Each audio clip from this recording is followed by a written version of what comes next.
Therefore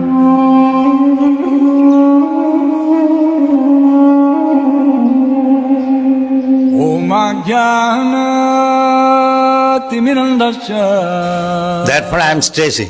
तो आज का जो कोट है वो 16 फरवरी 1977 मायापुर में।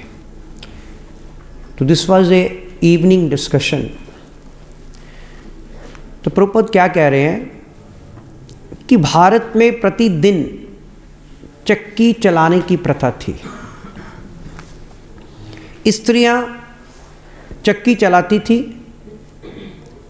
ये उनके लिए व्यायाम जैसा था और वह उन्हें सुंदर और स्वस्थ रखता।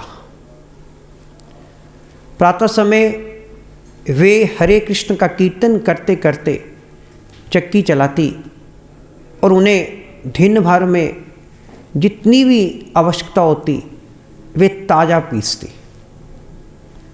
और वास्तव में ऐसा करने से उनका शरीर भी तंदुरुस्त रहता और सुंदर रहता।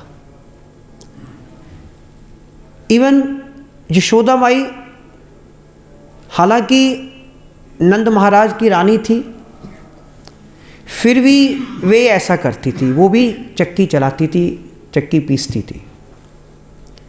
तो फिर अन्य स्त्रियों का क्या कहना। दूध मथना, दही बिलोना, अनाज पीसना, ये उन सबके दैनिक कार्य होते थे। तो वे पूरी तरह व्यस्त रहती थी। अन्यथा फिर क्या होता, प्रचलित इधर उधर की बातें होती। और हम जानते हैं कि खाली दिमाग जो होता है वो शैतान का घर है।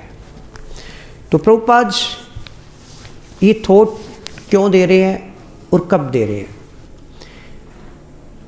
तो ऐसा था कि मायापुर में जब प्रभुपाद जी थे तो उस वक्त तमाल कृष्ण गोस्वामी महाराज, ब्रह्मानंद स्वामी महाराज, तो ये सब प्रसादम ले रहे थे। तो उस वक्त उन्होंने जब चपातियाँ ली तो प्रभुपाद जी ने कहा कि ये चपाती तो बहुत टेस्टी है। और साथ में दूध, काउस, अपना फार्म हाउस था वहाँ पे मायापुर में प्रभुपाद जी का, इस्कॉन का। तो उस फार्म हाउस में अनाज वहाँ से उगता था। तो जब वो चपाती ली उसके बाद फिर दूध भी लिया। दूध was also very tasty. Prabhupada said it's very tasty. तो तमाल कृष्ण गोस्वामी महाराज कह रहे हैं कि ये इसलिए टेस्टी है क्योंकि जो गाय हैं उसको हम फ्रेश न्यूट्रिशियस फूड देते हैं। कि वो बता रहे हैं कि तमाल कृष्ण महाराज कि वहाँ पे 5 महीने 4 महीने जब ठंड रहती है तो उस वक्त गायें जो है वो घास चरने नहीं जा सकती होती सर्दियों में। तो उसके लिए फिर गाय को स्पेशल जो चीज़ है, गेहूँ, इवन सोयाबीन, इन सब को पीस कर दिया जाता है। तो ब्रह्मानंद प्रभु बता रहे हैं, ब्रह्मानंद स्वामी महाराज, कि ये इसका सबसे बड़ा कारण ये है, इसकी न्यूट्रिशन क्यों इतनी ज़्यादा होती है, गाय का दूध फिर इतना टेस्ट क्यों बनता है, क्योंकि गाय को हम रोज़ पीसते हैं, गेहूँ, सोयाबीन और चीज़ें भी, तो डेली पीसकर उनको डेली वो चीज़ दी जाती है क्योंकि फ्रेश दिया जाता है। और जो चीज़ फ्रेश होती है उसमें न्यूट्रिशन की जो वैल्यू होती है हमेशा ज़्यादा होती है। Whenever we store a thing, कोई भी चीज़ हम अगर स्टोर करते हैं तो स्टोर करने से क्या होता है, उसकी जो न्यूट्रिशन वैल्यू है वो कम होती जाती है। तो ये उस वक्त चर्चा चल रही है। तो प्रभुपाद ने कहा इट्स ओके राइट कि भारत में प्रतिदिन चक्की चलाने की प्रथा थी। अब तो नहीं रही, हमारे ज़माने में होती थी। जब हम लोग छोटे थे हम लोग देखते थे हमारे घरों में पत्थर के चक्की होती थी, हाथ से हम पीसते थे। कईयों ने देखी होगी जो हमारी एज के हैं, लेकिन आप लोगों ने नहीं देखी है। तो स्त्रियां क्या करती थी, चक्की चलाती थी। सुबह उठ के यही काम होता था। पहले उठ के हम लोग पुरुष लोग अपना खेतों में जाते थे और जो स्त्रियां थी वो घर के काम करती थी, चक्की वगैरह चलाती थी। हाँ, कई गाँव में चलता है। हाँ हाँ, बिल्कुल बिल्कुल। अभी भी भारत में कई ऐसी जगह हैं जहाँ पे चक्की हाथ से चलती है। ये अब प्रभुपाद यहाँ पे बता रहे हैं कि ये उनके लिए व्यायाम जैसा था, जस्ट लाइक एन एक्सरसाइज। हमें पता है कि एक बार ऐसे हम वृंदावन में एक कैंप लगाने गए, तो वहाँ पर हमें एक चीज़ बताई गई कि भक्ति विनोद ठाकुर ने भक्ति के लिए 4 इम्पॉर्टेंट चीज़ें बताई हैं। सबसे पहली उन्होंने कहा कि अच्छा स्वास्थ्य होना चाहिए, कि अगर आपका स्वास्थ्य अच्छा नहीं है तो आप कभी भक्ति नहीं कर सकते। फिर सेकंड नंबर पे भक्ति विनोद ठाकुर लिख रहे हैं then comes the devotional service, फिर भगवान की भक्ति। फिर तीसरे नंबर पे उन्होंने कहा लिवलीहुड ऑफ योर फैमिली, अपने परिवार के लिए कमाना।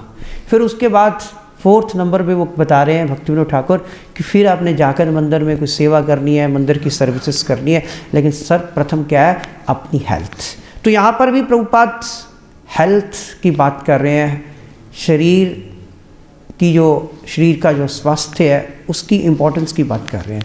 तो प्रभुपाद कह रहे हैं कि अगर हम घर में ऐसे ही चक्की पीसते हैं तो क्या होता है, तो ये तो एक तरह का हमारी एक्सरसाइज हो रही है, और जब हम लोग एक्सरसाइज करते हैं तो उससे शरीर तो हमारा तंदुरुस्त होता ही है, साथ में शरीर सुंदर भी दिखता है।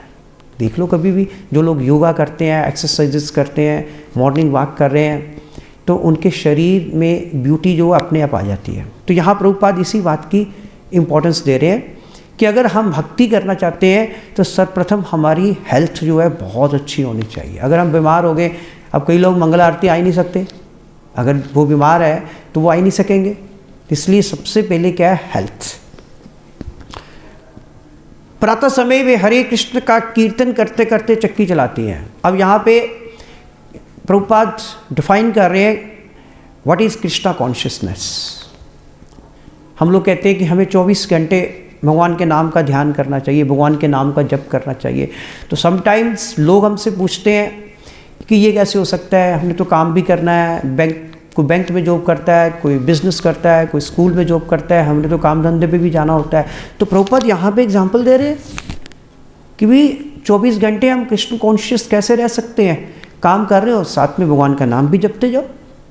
औरतें क्या करती थी, सुबह सुबह उठती थी, साथ साथ चक्की पीस चल रही है, साथ साथ भगवान कृष्ण का कीर्तन चल रहा है। इवन मैंने श्रीमद् भागवतम में पढ़ा था, जब कार्तिक मास में हम कथा करते हैं कि जब माता यशोदा दूध दही मथ रही थी, उस वक्त जब भगवान कृष्ण उनकी गोद में आके लेटे और भगवान कृष्ण को उन्होंने नीचे रखा, तो उस वक्त कहते हैं कि माता यशोदा दूध मथते हुए, दही मथते हुए भगवान कृष्ण की गुणगान कर रही थी। शी वॉज ग्लोरीफाइंग कृष्णा, कि मेरा बेटा कितना नटखट है, कृष्णा कितने सुंदर है, कितना मनमोहक है। तो वो she was glorifying in a poem, कविता के रूप में वो ग्लोरीफाई कर रही थी। कहने का भाव उस वक्त माता यशोदा भी काम करते हुए भगवान कृष्ण की ग्लोरिफिकेशन करती थी। तो यहाँ पर एक तो बात ये बताई जा रही है कि हमें 24 घंटे किस प्रकार कृष्णा कॉन्शियस रहना है। काम करते जाओ, कोई रोकता नहीं है भगवान का स्मरण करने से। हम अपनी दुकान पे भी बैठे हैं, बिजनेस कर रहे हैं, भगवान का स्मरण तो रहेगा ही। हम कई बार हम लोग देखते हैं, कई बार हम सोचते हैं कि आज हमने कोई भी गीता या भागवतम नहीं पढ़ सके, लेकिन हम काम कुछ ऐसा कर रहे होते हैं कि जो भगवान कृष्ण से संबंधित होता है। तो इसका मतलब क्या है, throughout of the day we were Krishna conscious. चाहे हमने गीता नहीं पढ़ी, लेकिन काम तो हम ऐसा कर रहे थे ना कि कृष्णा कॉन्शियस तो थे ना हम। तो यही बात, इसी बात पे स्ट्रेस दे रहे हैं प्रभुपाद कि कुछ भी करते हुए हमें कृष्णा कॉन्शियस हमेशा रहना है।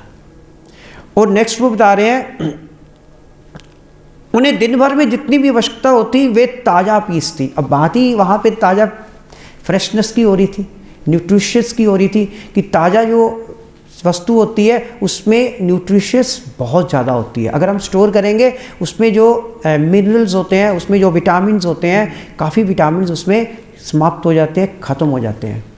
तो प्रभुपाद ने जब चपाती ली, दूध लिया, तो उन्होंने प्रेज़ की कि भी इट्स वेरी टेस्टी। तो ब्रह्मानंद स्वामी महाराज ने बताया कि ये इसलिए स्वादिष्ट है कि हमारे बिल्कुल बगल में एक चक्की है, मिल है एक, तो वहाँ से हम रोज़ पिसवा के लेके आते हैं, फिर गाय को हम सर्व करते हैं, उसी गेहूं से हम लोग भी चपातियाँ अपनी कुक करते हैं। तो उन्होंने कहा इसलिए ये ताज़ा होने के कारण ये टेस्टी। प्रभुपाद ने कहा क्यों नहीं हम एक चक्की अपनी भी यहाँ पे लगा लें। तो उस वक्त तमाल कृष्ण गोस्वामी महाराज ने कहा कि फिर हमें एक बैल रखना पड़ेगा। प्रभुपाद ने कहा ये कैसे है? उस वक्त तो कहते एक समा था, तब प्रभुपाद ने कहा कि उस एक समा था जब भारत में स्त्रियां हाथ से चक्की पीसती थी, हमें बैल रखने की क्या ज़रूरत है? तो यहाँ पर न्यूट्रिशन की बात की जा रही है कि वैसे भी गीता में भी भगवान कृष्ण कह रहे हैं कि जो भोजन 3 घंटे से ज़्यादा हम स्टोर करके रखते हैं वो बासा हो जाता है और वो भोजन कभी भी हमें ग्रहण, वो प्रसादम हमें कभी भी प्रसाद तो ले सकते हैं लेकिन वो भोजन नहीं ले सकते। हाँ, भगवान को अगर वो भोग लगा दिया, वो प्रसाद बन गया, फिर आप ले सकते हो, लेकिन भोजन की जब बात हो रही है तो हमें ताज़ा ही उसको लेना है। तो यहाँ पर हो रही है कि उन्हें दिन भर में जितनी आवश्यकता होती है उतना ही वो पीसती है। हम लोग क्या करते हैं, हम लोग 20-25 किलो गेहूँ घर में लेके रख रहे हैं, तो वो क्या फ्रेशनेस तो है ही नहीं उसमें, उसमें जो उसकी पोटेंसी है वो तो काफ़ी ख़त्म हो चुकी है स्टोर करने से। तो प्रभुपाद यहाँ हमें इम्पोर्टेंस दे रहे हैं कि हमें फ्रेश ही लेना है, तभी उसकी न्यूट्रिशियस वैल्यू होगी, तभी वो स्वादिष्ट लगेगा हमें। जैसे गाय का दूध क्यों न्यूट्रिशियस लगा उनको, क्यों स्वादिष्ट लगा प्रभुपाद को? क्योंकि उनको रोज़ पिसवा के रोज़ दिया जाता था, फ्रेश चीज़ उनको गाय को दी जाती थी। और वास्तव में ऐसा करने से उनका शरीर भी सुंदर रहता है। कहते अगर हम फ्रेश लेंगे, खुद पीसेंगे, तो हमारे शरीर की सुंदरता जो है वो इंक्रीज होगी, बढ़ेगी। यशोदा माई हालांकि नंद महाराज की रानी थी, she was the queen of Nand Maharaj, even then she was grinding, वो भी चक्की पीस रही थी, वो भी खुद अपने हाथ से आटा पीसती थी। उसके पीछे भी कृष्णा कॉन्शियसनेस थी कि वो चाहती थी कि मैं अपने बेटे कान्हा को, कृष्ण को अपने हाथ से सब कुछ बना के दूँ। इवन माता यशोदा के घर में इतने नौकर चाकर थे, लेकिन फिर भी वो कृष्णा कॉन्शियस रहने के कारण कि वो हर समय कृष्णा कॉन्शियस रहना चाहती थी, तो वो हर वस्तु भगवान कृष्ण के लिए खुद कुक करती थी, खुद तैयार करती थी। दही भी खुद कर रही है, मथ रही है, मक्खन भी खुद निकाल रही है, इवन गेहूँ भी माता यशोदा खुद पीसती थी। इवन वो रानी थी, क्वीन थी। तो कहते हैं अगर एक रानी, क्वीन खुद चक्की पीस सकती है, खुद घर का काम कर सकती है, खुद घरेलू काम कर सकती हैं, तो फिर अन्य औरतों की क्या बात है। तो आज उल्टा हो चुका है, आज हम लोग कोई काम नहीं करते, आज सिर्फ हमारा काम रह गया स्कूल, बिजनेस, काम धंधा, बस घर के काम सब छोड़ चुके हैं। और अगर माता अपने बच्चे के लिए खुद सारा कुछ प्रिपेयर करेगी तो उसमें क्या होगा, एक माँ का प्यार होता है, तो वो चीज़ का जो अफेक्ट होता है बच्चे में बहुत पड़ता है। इवन जब माँ खुद बच्चे के लिए कुक कर रही है, माँ के कहते कुक करने से ही उसकी न्यूट्रिशन वैल्यू कई गुना बढ़ जाती है। तो आज उल्टा हो चुका है, आज घरों में रोटी बनाने वाले भी लगे हुए हैं, कुकिंग भी कर रहे हैं। तो दिस इज़, इसको प्रभुपाद जी नकार रहे हैं कि ये चीज़ें नहीं होनी चाहिए। दही बिलोना,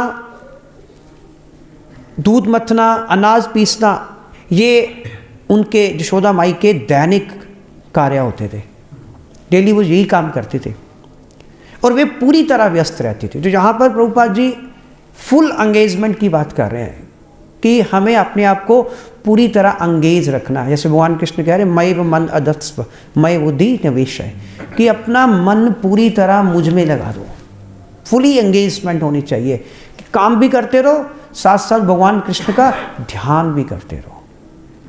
तो इस बात पे भी इस कोट में वो जोर दे रहे हैं। तो वे पूरी तरह व्यस्त रहती थी, अन्यथा इधर उधर की बातें करना, कि अगर हम पूरी तरह व्यस्त नहीं होंगे, अगर हमारा ध्यान कहीं और जाएगा तो क्या करेंगे हम, फ्री गॉसिप्स कहते हैं ना, जैसे रूपा गोस्वामी अपने उपदेश अमृत में 2nd श्लोक में इसको प्रज्वल्प कह रहे हैं कि अगर हमारे पास कोई काम नहीं होगा तो क्या करेंगे हम, अनर्थ की बातें करेंगे, इधर उधर की बातें करेंगे। और होता भी ऐसे ही है कि अगर हम लोग 4 मित्रों में बैठ जाए, अभी फीमेल्स की तो ज़्यादा ही है ना, कि 4 औरतें इकट्ठी बैठी नहीं तो वहाँ फिर क्या होगा, टर टर मेढक की तरह शुरू हो जाएगी, चुगलियाँ बातें करनी शुरू हो जाएंगी हम। लेकिन प्रभुपाद इसी बात पे इस कोट में स्ट्रेस दे रहे हैं कि हमें मेढक की तरह टर टर नहीं करना। हाँ, अगर कुछ बोलना भी पड़ता है, अगर आपको अपने 4 फ्रेंड्स में बैठ के कुछ बोलना भी है, तो एक ही चीज़ बोलो, भगवान कृष्ण की भक्ति के बारे में बात करो। यारे देख तारे कै कृष्ण उपदेश। अगर कहीं बैठे भी हैं 4 लोगों में तो हमें केवल और केवल भगवान कृष्ण की ही बात करनी चाहिए। तो यहाँ प्रभुपाद इस बात पे भी स्ट्रेस दे रहे हैं। और होता क्या है, हम लोग सुबह सुबह उठते हैं, जो हमारा भक्ति का समय होता है, साधना का समय होता है, तो हमारे हाथ में क्या आता है, न्यूज़पेपर। तो साथ में पड़ोस में भी हमारे कोई व्यक्ति खड़ा होता है, then we start discussing the news in the newspaper. यही होता है। फिर हम घंटा 1 घंटा बीत जाता है, हमें पता ही नहीं चलता हम न्यूज़पेपर्स पे टाइम वेस्ट कर रहे हैं। इसीलिए हम लोगों ने अपने घरों में न्यूज़पेपर्स बंद कर दिए। हमारे घर में नहीं आता न्यूज़पेपर। हमें पता है कि ये तो प्रजल्प है, हम लोग पढ़ेंगे फिर उन खबरों को दूसरों को बताएंगे, we will waste a time. इवन यहाँ तक कि जब इलेक्शंस के डेज़ होते हैं, हम लोग देखते हैं क्या होता है, 3-3 4-4 घंटे लोग क्या डिस्कशंस करते हैं पॉलिटिक्स के बारे में, वो जीतेगा, उसके ऐसे ये वो। तो दे आर जस्ट, उसको कहते हैं नॉनसेंस, बकवास। प्रभुपाद कह रहे हैं कि अगर आप भगवान कृष्ण के बारे में बात नहीं कर रहे तो उसके अलावा जो कुछ भी आप बोल रहे हैं वो सब बकवास है। और प्रभुपाद इवन कह रहे हैं कि जीवन का एक एक क्षण जो है वो हमारे लिए बहुत कीमती है। अगर हम अपने जीवन के एक क्षण को भी वेस्ट कर रहे हैं ना, तो उसको पुनः प्राप्त करना बहुत मुश्किल है। आप उसे दोबारा प्राप्त नहीं कर सकते। और हमारे भारत देश में या फॉरेन कंट्रीज में तो कहा जाता है समय क्या है, धन, टाइम इज़ मनी। और अगर समय धन है तो फिर हम उसको वेस्ट क्यों कर रहे हैं। समय का, धन का मतलब क्या होता है, धन मतलब अर्थ। तो 2 ही चीज़ें चाहिए लोगों को इस संसार में, या तो अर्थ चाहिए या परमार्थ चाहिए। परमर्थ, अर्थ और परमर्थ। जो मटीरियलिस्टिक लोग हैं, जो जिन्हें पैसा चाहिए, वो अर्थ के पीछे भागते हैं। वो जो स्पिरिचुअल लोग हैं, उन्हें क्या चाहिए, उन्हें परमर्थ चाहिए, उन्हें भगवान चाहिए, उन्हें जीवन का लक्ष्य चाहिए। तो ये आप पे डिपेंड करता है, आप कितने समझदार हो, आप कितने सियाने हो। अब आप देखा कि आपने एक बिजनेसमैन के पास टाइम ही नहीं है दूसरों के लिए पैसा कमाने के अलावा। तो वो पैसा कमा रहा है, वो पैसे कमाने के लिए, पैसा कमाने के कारण वो अपना एक क्षण भी वेस्ट नहीं करता कि अगर मैंने एक क्षण भी वेस्ट किया तो मेरा कष्ट पर चला जाएगा, मेरा नुकसान हो जाएगा। और हम लोग तो कहाँ हैं, हम लोग तो स्पिरिचुअल रियलाइजेशन वाले लोग हैं। We are after the spiritual realization. तो फिर हमें क्या करना चाहिए, हमें कम से कम जो मटीरियलिस्टिक लोग हैं, जो लोग पैसे के पीछे भाग रहे हैं, जो अपने पैसे के कारण एक क्षण भी वेस्ट नहीं करते, तो हमें कम से कम उनसे ही सीख लेनी चाहिए कि हम लोगों को जो स्पिरिचुअल रियलाइजेशन में लगे हुए हैं, उन्हें तो अपना समय का एक क्षण का 11th पार्ट भी कभी वेस्ट नहीं करना चाहिए। क्योंकि ये जो मनुष्य जन्म है ये बहुत बेशकीमती है, भगवान कृष्ण भगवद गीता में बता रहे हैं। तो ये जन्म जो है हमें बार बार नहीं मिलेगा। तो हमें एक मटीरियलिस्टिक व्यक्ति की तरह स्पिरिचुअल हमारी जो यात्रा है उसमें बनना पड़ेगा कि जैसे वो पैसे कमाने के लिए एक क्षण भी वेस्ट नहीं करता, हमें भी जो अर्थ धर्म परमार्थ है, नाम धन है, हमें तो नाम धन कमाना है। उस नाम धन को कमाने के लिए अपना एक क्षण भी वेस्ट नहीं करना चाहिए। अगर हम फ्री बैठ रहे हैं तो प्रभुपाद लिख रहे हैं खाली दिमाग शैतान का घर। हरे कृष्णा। श्रीला प्रभुपाद की जय।